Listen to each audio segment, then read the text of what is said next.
प्रिय विद्यार्थियों, MA final की कालांश में हिंदी साहित्य की इस कालांश में आप सभी लोगों का हार्दिक स्वागत है।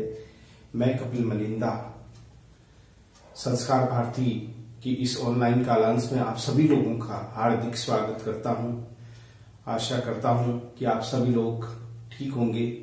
हमारा अध्ययन भी सुचारू रूप से इस कोरोना काल में चल रहा होगा। प्रिय विद्यार्थियों, बड़ा विकट समय रहा था जब स्कूल कॉलेजें बंद हो गई। उसके पश्चात अध्ययन के प्रति हमारा जो रवैया था वो कैसा रहा, निश्चित रूप से ये आप समय पर अध्ययन करते रहे होंगे। ऑनलाइन कालांश में भी आप लोग निश्चित रूप से इसका भी अवश्य लाभ उठाया होगा। तो आज मैं आप लोगों के सामने हिंदी साहित्य विषय को लेकर के उपस्थित हूं और आज हम हमारे आधुनिक यानी एमए फाइनल में चलने वाले आधुनिक काव्य का हमारा जो चौथा पेपर है जिसका नाम है आधुनिक काव्य है, और उस आधुनिक काव्य में संकलित काव्य की जो रचनाएं हैं, कवियों की रचनाएं हैं, उन रचनाओं की व्याख्याएं और महत्वपूर्ण प्रश्नों के संबंध में हम विचार करेंगे। तो किस तरह से हमारा ये चौथा पेपर होगा, कितने कवि हैं, किस प्रकार से प्रश्न पूछे जाएंगे परीक्षाओं में, इसके संबंध में हम चर्चा करते हैं। प्रिय विद्यार्थियों, आप एमए फाइनल के विद्यार्थी हो।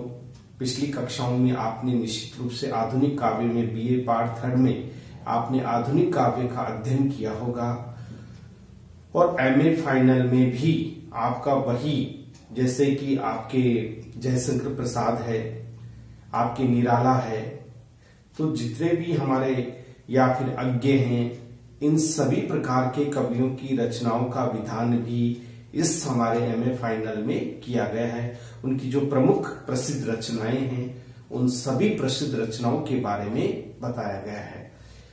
हम महत्वपूर्ण व्याख्याओं के बारे में, वैसे तो हम पूरी व्याख्याओं को तो पढ़ पाना लगभग संभव नहीं है, किंतु जो हमारी दृष्टि से परीक्षा के लिए उपयोगी है उन्हीं व्याख्याओं का हम गहन अध्ययन करेंगे। किस तरह से हमें व्याख्याएं परीक्षा में प्रस्तुत करनी होगी, प्रश्न का उत्तर हमें किस तरह से लिखना होगा, कि ताकि हमारे जो अंक है वो अधिक से अधिक आ सके। प्रिय विद्यार्थियों, मैं ये बताना चाहूंगा कि निश्चित रूप से हिंदी साहित्य में आपकी एक जो लेखन शैली है वो अच्छी होनी चाहिए, लेखनी अच्छी होनी चाहिए, साथ ही साथ अभिव्यक्ति क्षमता भी आपकी अच्छी होनी चाहिए, क्योंकि हिंदी साहित्य की अपनी विशेषता है। हिंदी में रस है, आनंद है। जो कहानी, उपन्यास, नाटक, विभिन्न विधाओं के ऊपर हम उसमें पढ़ते हैं, तो काव्य भी उसी की एक विधा है। काव्य में जैसे कामायनी है, ये एक महाकाव्य की श्रेणी में आता है। तो आपके हरिओं जी ने प्रिय प्रवास लिखी, जो खड़ी बोली का प्रथम महाकाव्य कहा जाता है। तो इस प्रकार से हमें हिंदी पढ़ने से, क्योंकि कहा जाता है कि साहित्य समाज का प्रतिबिंब है या दर्पण है, वो इसीलिए कहा जाता है कि साहित्य के माध्यम से ही हम समाज की वास्तविक स्वरूप को पहचान पाते हैं या समाज को हम जान पाते हैं। तो प्रिय विद्यार्थियों, आज हम एमए फाइनल के जो महत्वपूर्ण हमारा जो चौथा प्रश्न पत्र है उसकी अंक विभाजन यानी महत्वपूर्ण जो रचनाएं इस पाठ्यक्रम में शामिल की गई है और साथ ही साथ अंक विभाजन किस रूप से किया गया है उनके बारे में हम अध्ययन करेंगे। फिर हमारा जो मैंने पहले लिख रखा है कि किस तरह से हम व्याख्याओं के बारे में पढ़ेंगे। पहले डायरेक्ट हम व्याख्या नहीं पढ़ सकते, क्योंकि हमारी जो एक मूल जो उद्देश्य होता है कि सबसे पहले हम आपको बताएं कि हिंदी साहित्य के चौथे पेपर में क्या क्या आपकी विषय वस्तु शामिल है। उसी के आधार पर हम आगे की बात शुरू करेंगे, फिर हम व्याख्याओं में आएंगे। एक सामान्य परिचय हम देंगे, किस तरह से हमारे ये पाठ्य पुस्तकों का संकलन किया गया है और किस तरह से हमें उसका अध्ययन करना है। तो देखिए, एमए हिंदी साहित्य फाइनल का पेपर चौथा है जिसका नाम है आधुनिक काव्य। आधुनिक काव्य के नाम से हैं। आधुनिक काव्य निश्चित रूप से यह आपके लिए बड़े उपयोगी है। 100 नंबर का ये प्रश्न पत्र होता है। तो देखिए पहला हमारा है जयशंकर प्रसाद की रचना है। पहले में रचना है जयशंकर प्रसाद की। जयशंकर प्रसाद, इनकी रचना है कामायनी। कामायनी में 15 भाग माने गए हैं, 15 सर्ग है। चिंता, आशा, श्रद्धा, इस तरह से चिंता, आशा, श्रद्धा, काम, वासना, लज्जा, कर्म, पीड़ा, स्वप्न, दर्शन, रहस्य, ये इस प्रकार से लगभग 15 सर्ग माने गए, जो हम विषय के अंतर्गत जब आएंगे तो उनका अध्ययन करेंगे। अब कामायनी में कौन से सर्गों को लगाया गया है? 2 सर्ग है। एक तो है हमने पहला ही सर्ग है चिंता सर्ग, चिंता सर्ग, और दूसरा है श्रद्धा सर्ग, श्रद्धा सर्ग। इन दोनों सर्गों को हमारी पाठ्य पुस्तकों में अध्ययन करना है। या तो चिंता सर्ग, श्रद्धा सर्ग, दोनों का ही हमें अध्ययन करना है। ये तीसरा सर्ग है श्रद्धा सर्ग, और ये प्रथम सर्ग है। इनके बारे में हम अध्ययन करेंगे।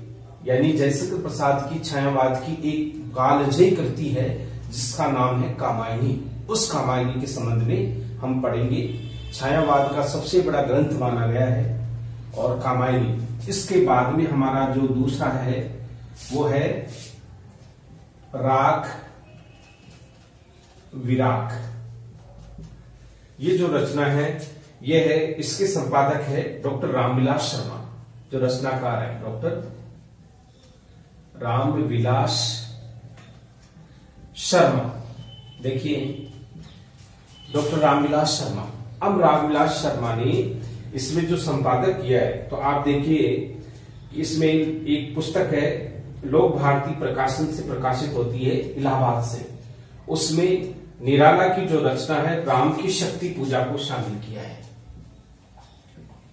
राम की शक्ति पूजा, इसको शामिल किया गया है। राम की शक्ति पूजा ये कविता का शीर्षक है, हम ये कह सकते हैं। ये कविता का, ये निराला की अपनी प्रमुख रचना है जिसके ऊपर समीक्षा की थी डॉक्टर रामविलास शर्मा ने। वैसे आलोचक माने गए हैं ये डॉक्टर रामविलास शर्मा। राग विराग है। राग विराग में ही उन्होंने डॉक्टर रामविलास शर्मा ने राम की शक्ति पूजा की एक आलोचनात्मक प्रस्तुति की है। वैसे रचना ये निराला की मानी गई है, लेकिन वो संकलित है राग विराग में। अब हमारा तीसरा जो वो आता है वो है आंगन के पार द्वार। यानी ये हम कह सकते हैं कि ये जो रचना है वो है अज्ञे की। अज्ञे की रचना है आंगन के पार द्वार। आंगन की पार द्वार, ये उनकी रचना है आंगन के पार द्वार। उसमें 3 रचनाओं का विधान किया गया है, लेकिन हमें उनमें से केवल एक ही रचना को पढ़ना है, वो है असाध्य वीणा। आंगन के पार द्वार से है असाध्य वीणा। असाध्य वीणा ये कविता का शीर्षक है। आंगन के पार द्वार से है, इसके लेखक अज्ञे हैं। अब हमारे चौथे रचनाकार हैं, उनके बारे में हम बात करेंगे। वो है मुक्तिबोध।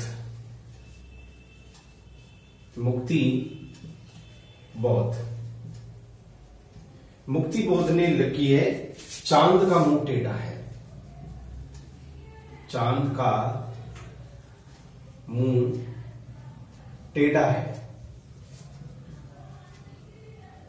चांद का मुंह टेढ़ा है भी है ना। और चांद का मुंह टेढ़ा है जो रचना है वो उनके शीर्षक कविता है ब्रह्म राक्षस से। ब्रह्म राक्षस उस कविता का शीर्षक है। चांद का मुंह टेढ़ा है यानी ब्रह्म राक्षस से उसका संकलन किया गया है। चांद का मुंह टेढ़ा, इसी से ब्रह्म राक्षस निकली है रचना। अब हमारा जो पांचवा जो विधान है वो है आत्मजयी, जो किसकी रचना है? कुंवर नारायण की। कुंवर नारायण, कुंवर नारायण, कुंवर नारायण की ये रचना है जिसका नाम है आत्मजयी। आत्मजयी एक प्रसिद्ध काव्य कृति है और ये जो कृति है ये केवल आत्मजयी के नाम से ही प्रसिद्ध है। आत्मजयी, जिसने आत्मा पर विजय प्राप्त कर ली हो। कुंवर नारायण इसके रचनाकार है। ये इस प्रकार से हम ये कह सकते हैं कि हमारे फाइनल के पे आधुनिक काव्य में लगभग 5 जो कवि हैं उनकी रचनाओं का विधान किया गया है, उनको शामिल किया गया है। इन्हीं में से हमारे महत्वपूर्ण प्रश्न पूछे जाएंगे। क्या पूछे जाएंगे इसके संबंध में भी अब हम जान लेते हैं। देखिए, जयशंकर प्रसाद कामायनी, चिंता और श्रद्धा शब्द में से व्याख्याएं आ सकती है, उनके बारे में भी हम चर्चा करेंगे। राग विराग डॉक्टर रामविलास शर्मा की राम की शक्ति पूजा, इसकी समीक्षा है। इसके अलावा अज्ञे आंगन के पार द्वार, असाध्य वीणा जो उनसे संग्रहित की गई है। मुक्ति बोध, चांद का मुंह टेढ़ा, ब्रह्म राक्षस जिसे कविता का विधान किया गया है। इसी तरह से कुंवर नारायण आत्मजयी कृति है जिसमें यमराज के बारे में, मृत्यु, जीवन और मृत्यु के बारे में बहुत सारी ऐसी रहस्यात्मक बातों का विधान किया गया है। तो ये हमारे 5 रचनाकार हैं और उनकी रचनाओं का विधान किया है। अब किस तरह से क्या पूछा जाएगा इसके बारे में हम देखेंगे। अब अंक विभाजन किस रूप में हम करें। अब आता हमारा अंक विभाजन। अंक विभाजन देखिए, आपका ये पेपर होगा आधुनिक काव्य का 100 नंबर का पेपर और इन्हीं 5 कवियों में से प्रश्न पूछे जाएंगे। देखिए, जो प्रश्नों का विधान होगा, पहला हम देखते हैं। कुल 4 व्याख्याएं पूछी जाएगी।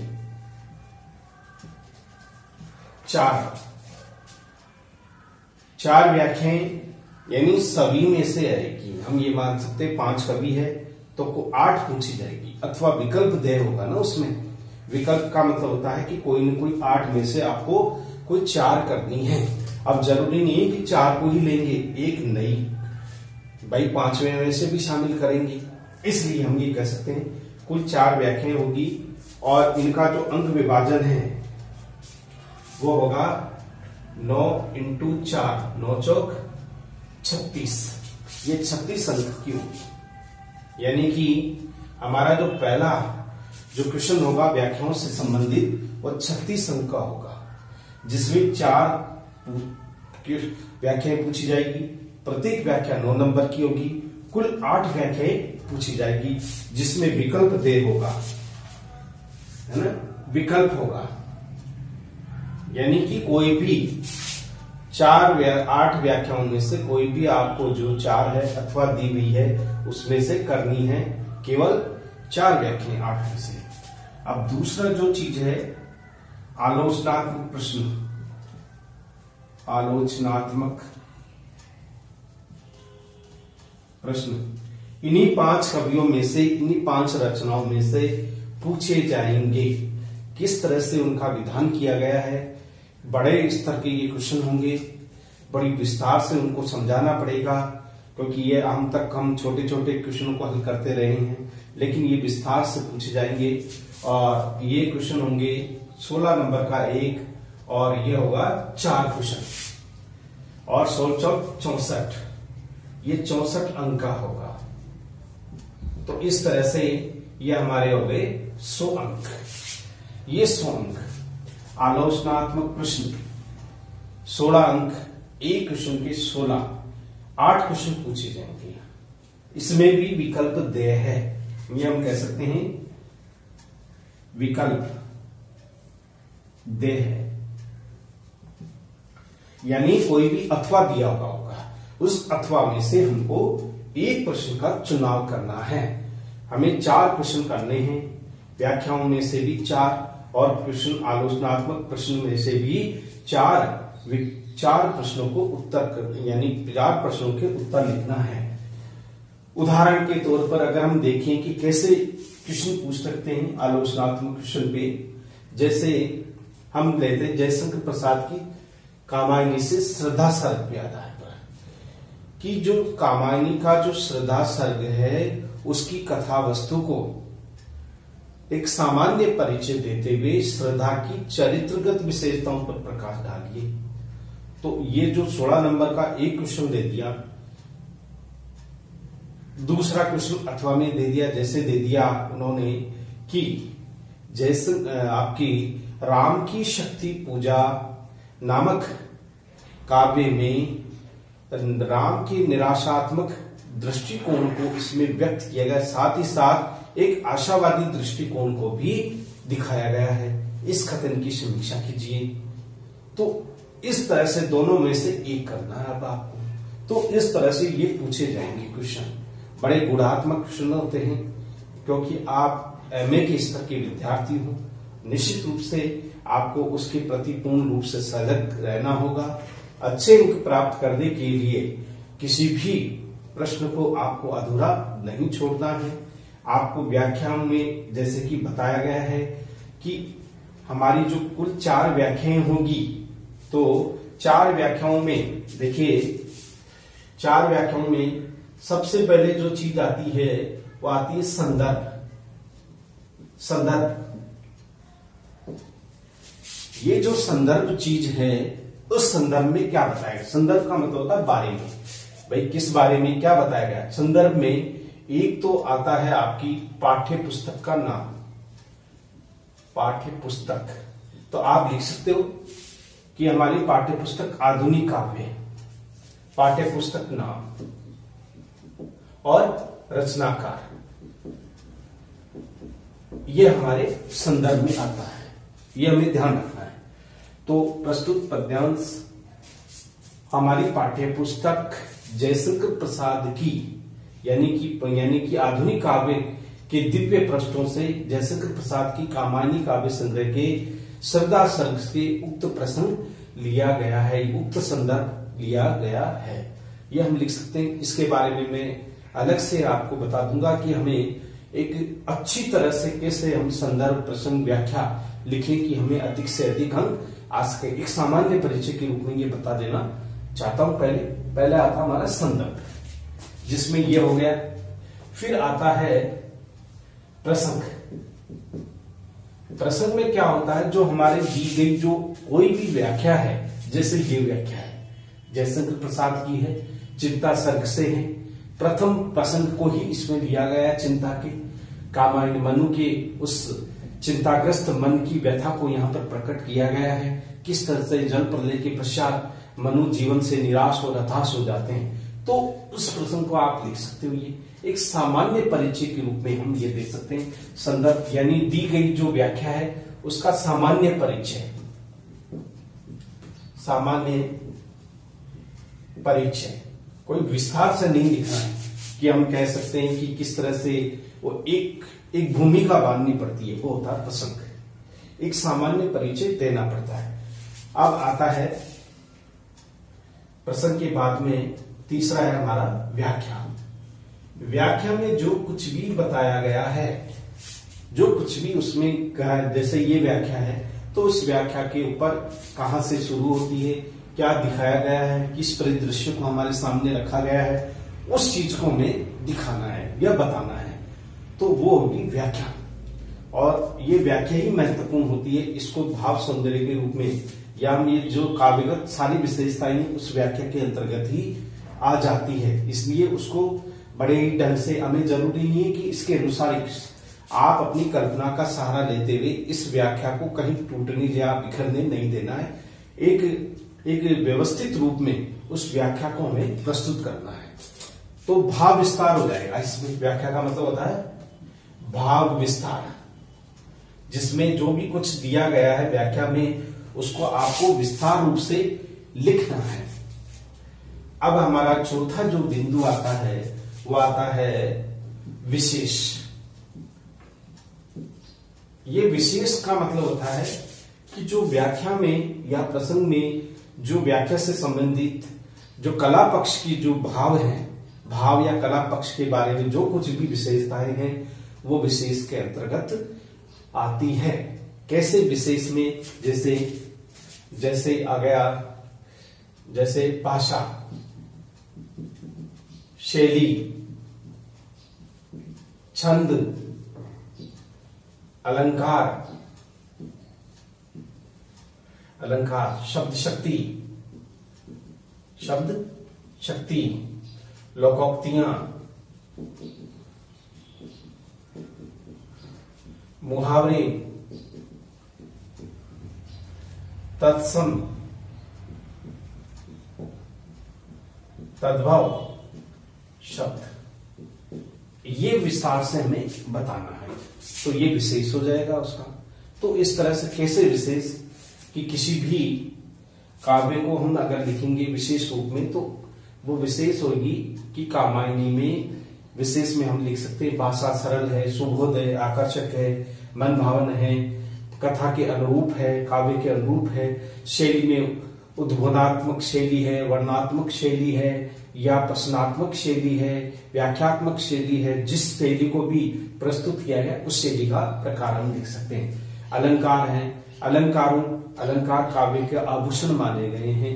तो अलंकार में यमक है, श्लेष है, उपमा है, रूपक है, जो भी अलंकार काव्य में हमें दिखाई देता है उस अलंकार के बारे में हमें लिखना है। फिर भी हम कह सकते हैं कि जो अनुप्रास है, रूपक है, श्लेष है, ये महत्वपूर्ण अलंकार है जो परीक्षाओं में या अलंकारों का काव्य में समावेश होता ही है।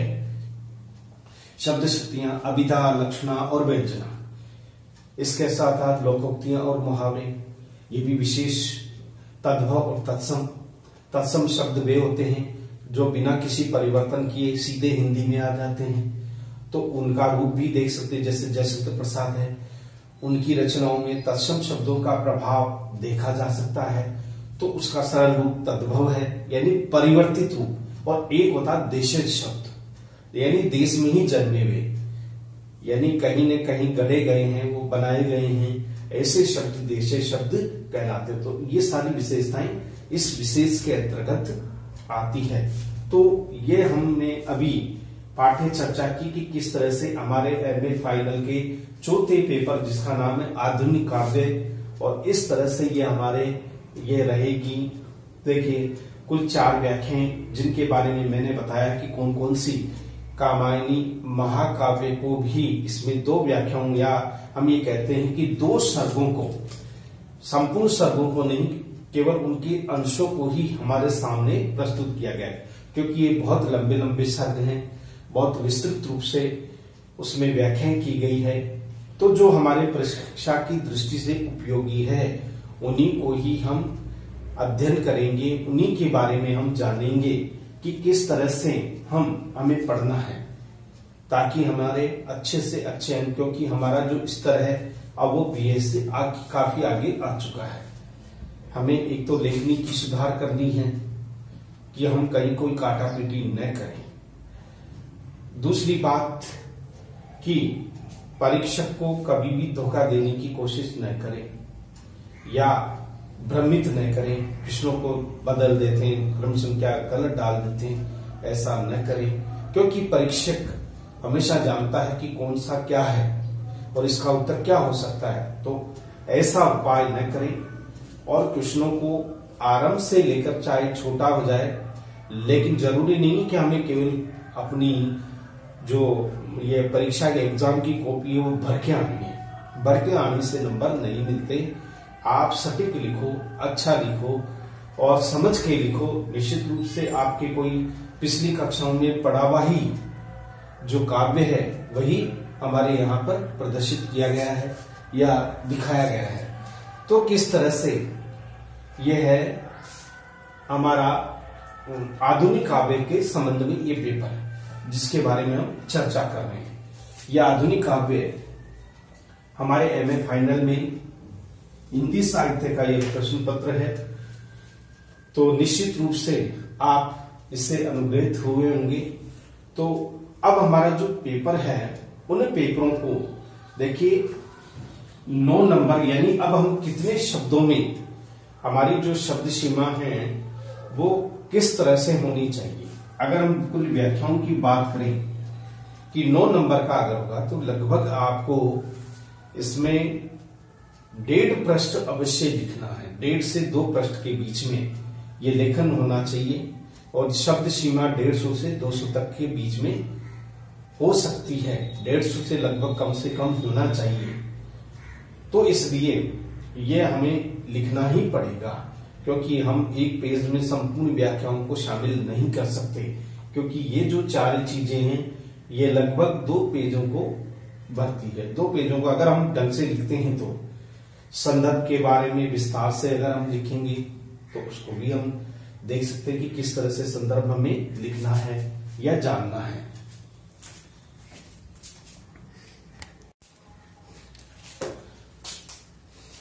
तो लगभग हम ये बात कर रहे थे कि कितना हमें लिखना चाहिए कि ताकि हमारे अच्छे अंक आ सके।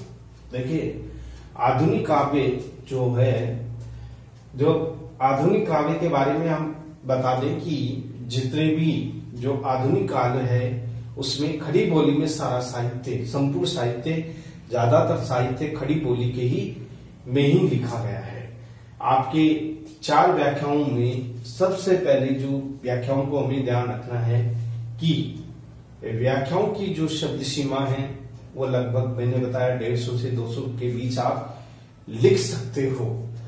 आपकी लिखने की भी जो स्पीड है वो सही होनी चाहिए, क्योंकि काफी विस्तार से हमें परीक्षा के उस समय लिखना पड़ता है। तो आपको एक तो लिखने की हैबिट डालनी पड़ेगी, क्योंकि अक्सर क्या होता है कि हमें आता सब कुछ है लेकिन हम परीक्षाओं में लिख नहीं पाते। जब लिख नहीं पाते तो आना बेकार है। तो इसलिए एक तो आपके लिखने की एक प्रैक्टिस कीजिए कि हम कितना अच्छा या किस रूप में हम लिख सकते हैं। अगर लिखने की अगर प्रैक्टिस होगी तो निश्चित रूप से उसका प्रभाव परीक्षा पर भी पड़ेगा। नहीं तो हम थक जाते हैं, हमारी बुद्धि भी हमारी लिखने के आगे भागने लग जाती है। क्या करें, आता सब कुछ है लेकिन वही बात है कि कभी घोड़ा आगे, कभी गाड़ी आगे, कभी घोड़ा आगे, कभी गाड़ी आगे। तो फिर वो क्या होता है, दोनों में से अलग हो जाते हैं। फिर घोड़ा अलग हो जाता है, गाड़ी अलग हो जाती है। तो ऐसा नहीं करना है। हमें एक संतुलित तरीके से अच्छा अध्ययन करना है और जो पूछा गया है उसका सही उत्तर देना है। अगर अच्छे, क्योंकि एक सामान्य हमारी एक पर चर्चा है। अब हम जो हमारे 4 क्वेश्चन होंगे, व्याख्याएं होंगी, ये चारों व्याख्याएं हमारे अंक निर्धारण करने में, हमारे परसेंटेज बनाने में बहुत महत्वपूर्ण योगदान रखती है। अगर आपकी 4 आप व्याख्याएं करते हो तो परीक्षक आपको 9 में से 8-7 के बीच में आपका रेशो रहना चाहिए, न कि 5। अगर 5 हो गए तो 5 और 20 नंबर है 36 में, बाकी आपके 16.5 नंबर गायब हो गए। तो ऐसा नहीं करना है। हमें 8 और 9 के बीच में ऐसा ना हो, यानी कि हमारी कोशिश यही है कि हमारे पूरे में से पूरे अंक आए। वो तभी आएंगे जब हम अनुकूल इस रूप में हम व्याख्या करेंगे। 4 चीजें हम लिखेंगे।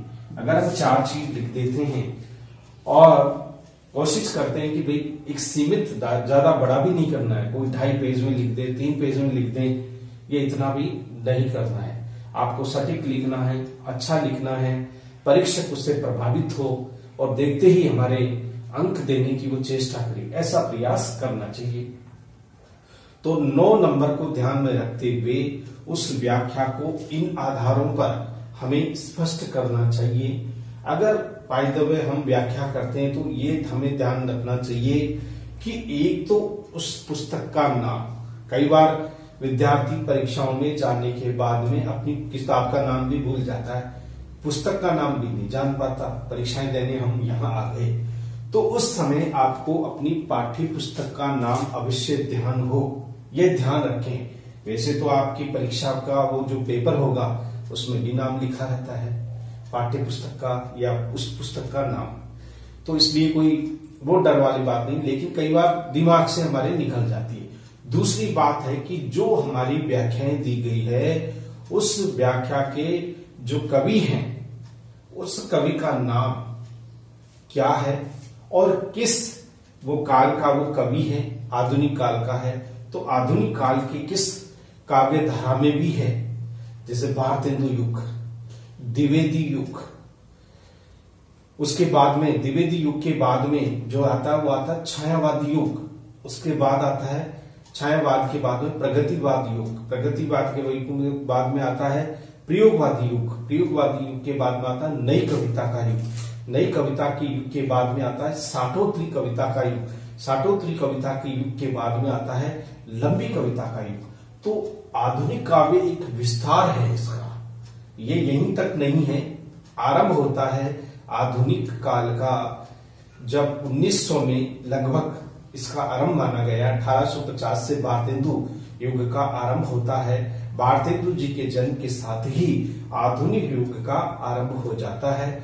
आधुनिक काल में किस तरह से जो हम प्राचीन काल में जो पढ़ते थे, प्राचीन काल में हमने पढ़ा, भक्ति काल में हमने पढ़ा, तो इससे भिन्न है, भाषाओं का अंतर आ जाता है। जैसे कि हम आदिकाल में पढ़ते हैं तो भाषाएं अपभ्रंश है, प्राकृत है या पाली है या अन्य प्रकार की जो भाषाएं हैं, अरबी, फारसी, इनका समावेश था। आदिकाल बीत गया तो एक आदिकाल के बाद में एक नई काव्य धारा आई, उसका नाम था भक्ति काल। अब भक्ति काल में दो भाषाएं मुख्य रूप से रही है। पहली जो भाषा थी वो अवधी और ब्रज, इन दो ही भाषाओं के ऊपर संपूर्ण भक्तिकालीन साहित्य लिखा गया था और इन्हीं पर कृष्ण काव्य और राम काव्य और प्रेम और ज्ञान मार्ग की शाखा के संबंध में ये साहित्य लिखा गया है। ये हम भक्ति काल में पिछली कक्षाओं में पढ़ चुके। भक्ति काल के बाद में एक नई काव्य धारा आती है, वो आती रीति काल, जब संगारिक युग था जिससे अलंकारिक युग था। ये युग भी काफी एक प्रसिद्ध युग रहा है। बिहारी जी उसी रीति युग काव्य धारा के महान कवि घनानंद है, बोधा, ठाकुर, आलम, द्विजदेव, बहुत सारे ऐसे कवि हैं जो रीति काल को सुशोभित करते रहे। अगर हम आगे बढ़े आदिकाल, भक्ति काल, रीति काल, अब रीति काल के बाद में एक काव्य धारा यानी कि रीति काल में भाषा का मूल आधार था ब्रज भाषा। संपूर्ण साहित्य रीति काल का ब्रज भाषा में ही लिखा गया है। बाद में आता है एक नई काव्य धारा यानी कि एकदम भाषा का जो रूप है वो परिवर्तित हो जाता। ब्रज भाषा का जो रूप है वो इस आधुनिक काल में भी आता है। भारतेंदु युग जब आरंभ होता है तो भारतेंदु युग में भी ब्रज भाषा का एक सामान्य प्रयोग हम देख सकते हैं, लेकिन बात धीरे धीरे एक नई काव्य धारा का आविर्भाव हुआ या भाषा का आविर्भाव हुआ, वो थी खड़ी बोली। खड़ी बोली में और ब्रज भाषा का संगम यहाँ पर हुआ और दोनों ही भाषा में यानी कि अब जो खड़ी वो ब्रज भाषा थी उसका प्रभाव यहाँ बिल्कुल कम हो गया। कवियों ने एक नई भाषा को अपनाया, आधुनिक भाषा को अपनाया, जिसे खड़ी बोली के नाम से जाना जाता है। खड़ी बोली ये पूर्वी हिंदी की बोली मानी जाती है और जो हमारी ब्रज भाषा है वो पश्चिमी हिंदी की बोली मानी जाती है, क्योंकि हिंदी भाषा का जो संसार है वो अपने आप में अनूठा है।